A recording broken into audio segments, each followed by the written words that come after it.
Pekerjaan peningkatan struktur jalan dan pembangunan jembatan ruas Gempang Pame, Kabupaten Aceh Tengah diduga gunakan material galian C tanpa izin.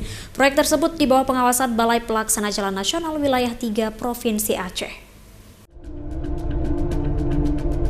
Beginilah aktivitas ekskavator mengeruk material batu dan pasir dalam sungai di kawasan Gampung Payatampu, Kecamatan Rusip Antara, Kabupaten Aceh Tengah. Batu dan pasir yang dikeruk dari dalam sungai diangkut dengan truk berbadan besar melintasi tengah sungai yang telah dijadikan sebagai badan jalan lintasan truk. Diduga material ini digunakan oleh PT Perapen Prima Mandiri untuk proyek peningkatan struktur jalan dan pembangunan jembatan ruas Gempang Pame sepanjang 53 km.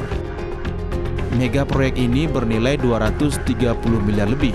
Bersumber dari dana Kementerian Pekerjaan Umum dan Perumahan Rakyat di bawah pengawasan Balai Pelaksana Jalan Nasional Wilayah 3 Provinsi Aceh. PT Perapen Prima Mandiri melalui humasnya mengaku perusahaan menggunakan material yang dikeruk secara langsung dari sungai yang ada di Kampung Payatampu tersebut.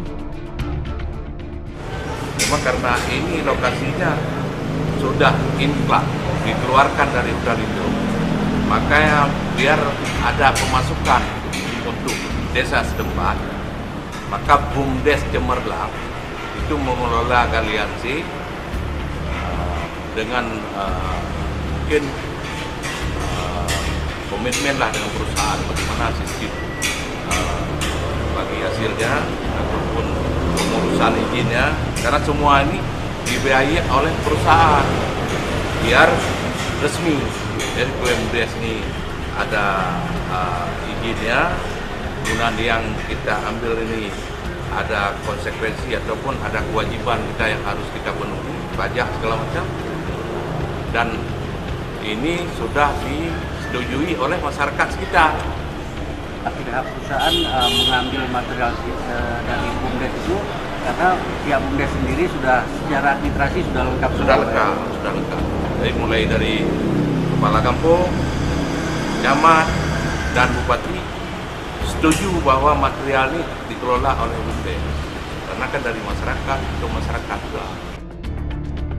Menurut Bukhari, material pasir dan batu untuk proyek jalan dan jembatan dibeli oleh perusahaan dari tambang galian C milik BUMDes desa setempat. Terkait dugaan menggunakan material ilegal dalam pengerjaan proyek tersebut, iNews TV Aceh sudah berusaha untuk melakukan konfirmasi perizinan yang disertakan dalam dokumen persyaratan pekerjaan melalui PPTK dinas terkait. Namun pihak dinas melalui PPTK masih belum bersedia memberikan jawaban terkait adanya dugaan penggunaan material galian C yang belum berizin. Dari Kabupaten Aceh Tengah, Yusradi, iNews melaporkan.